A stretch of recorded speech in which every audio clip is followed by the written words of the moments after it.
Well, good morning, you guys. It's been about a week since my last video, exactly a week, and a lot has gone on, so I'm going to try and catch you up as quickly as possible. I am currently outside of the clinic for my third beta. As you've seen in the last video, my second beta was for, I believe, 466, which is more than doubling what I was 2 days prior to that. So it has been exactly a week since my last beta. And on Sunday, this past Sunday, it is now Wednesday, I started bleeding. So I bled for a whole day. I did call the nurse's line. It was obviously Sunday, so they didn't respond back until Monday. I didn't call the emergency line because I felt like there's nothing they could have done if I was losing the baby. So I did not call the emergency line. I just called the nurse line and just let them know that I was bleeding and that I was experiencing some severe cramping. And I have still been cramping really bad, like worse than I've ever had during a pregnancy, minus going through a miscarriage. And the weirdest thing is on my right side, over near my ovaries, I am experiencing a sharp, dull pain. And that's also been going on since Sunday as well. So a nurse had called me on Monday, a nurse that I don't know or I don't usually deal with, which I don't like because she doesn't know my story. She doesn't know what I've been through, because I'm sure they don't go through my chart before they call me. Anyways, so she said everything that I was describing sounded just like early pregnancy symptoms, and that bleeding is completely normal with endometrium, the progesterone inserts. So my bleeding had stopped by Monday. So it could have just definitely been the inserts, the progesterone inserts. So, however, the pain has not subsided and it's very uncomfortable, and I've had to take time out of work because I just can't handle the pain sitting at a desk all day. Like it's sometimes just walking around doesn't help either. So I had messaged yesterday, I had messaged in the portal, to the nurse that I usually deal with. And I said to her, I've been experiencing some really discomfort and some serious pain, and I was bleeding. And I said, the nurse I spoke to on Monday said it was all normal. But when I Google, which Google is not your best friend, you guys, it is really not your best friend when you're going through stuff like this, because ectopic pregnancy keeps coming up, and I am terrified of that. Because your chances with an ectopic is possible from an IVF. Like, a lot of people don't realize that or know that. They think, it goes into your uterus, so you don't have to worry about an ectopic. That is false. That is absolutely false information. You absolutely do have to still worry about ectopic pregnancies. And if the information I read was correct, they're actually more common with IVF. So I am very scared that this is an ectopic because of the pain that I'm experiencing. The best way I can describe this pain is, what's it called? Like when one of my cysts bursts.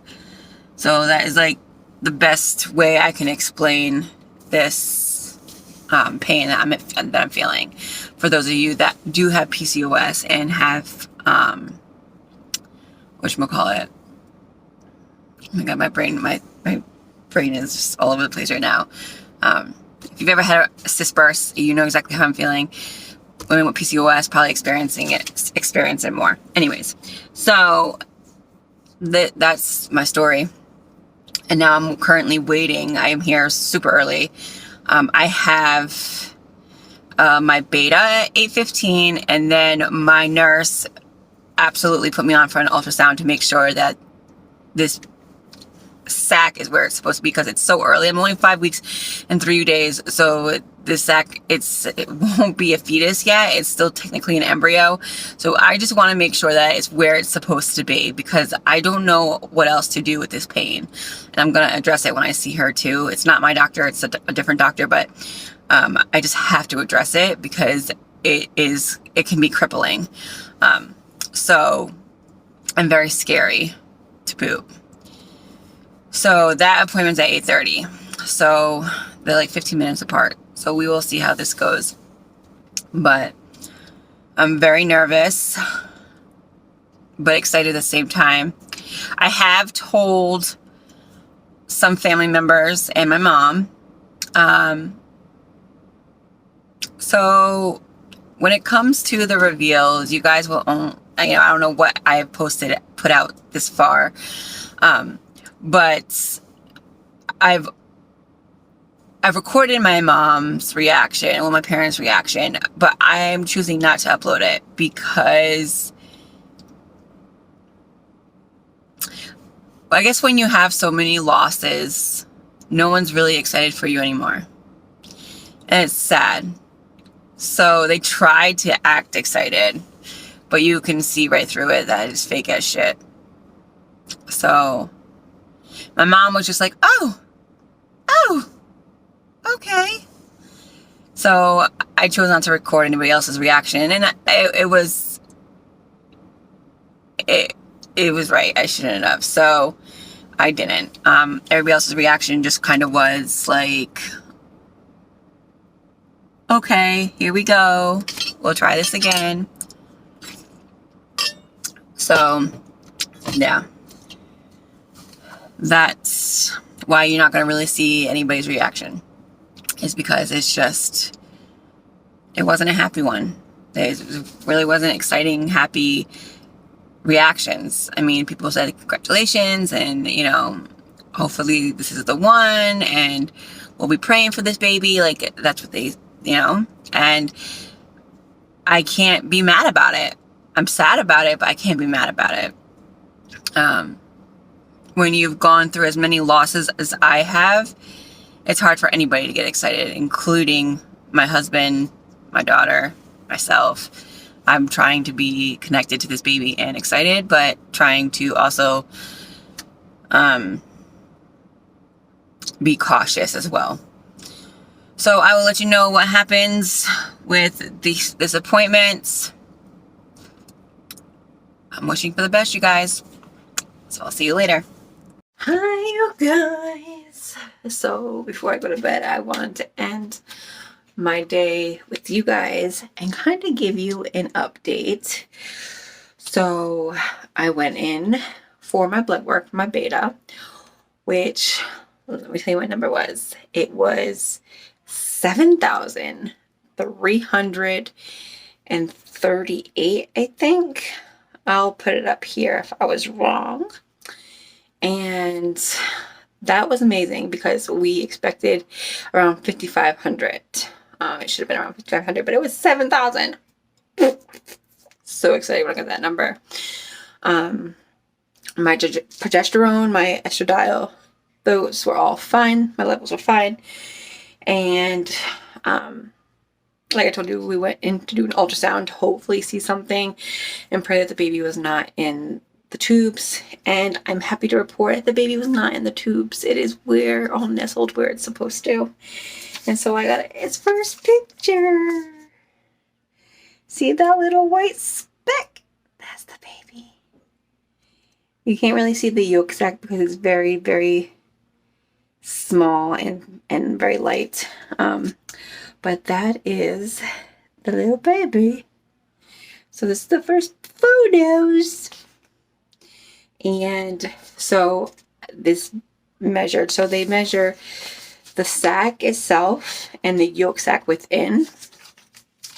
And I am measuring 5 weeks and 5 days, which means I'm 2 days ahead, which is to me great news. I'd rather be ahead than be behind because then I'll be worried. And so on the report that I got, it says that my estimated due date is April 7th, but we know it's April 9th. But because the baby is measuring 2 days ahead, it's April 9th.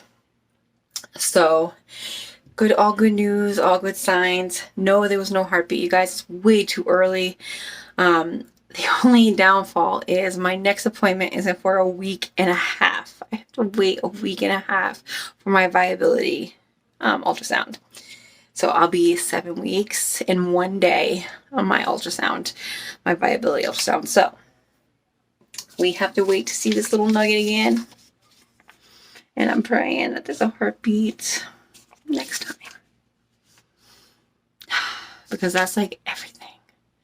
Once you know that the viability is good, it's one deep breath you can take and then hold your breath again for the next step.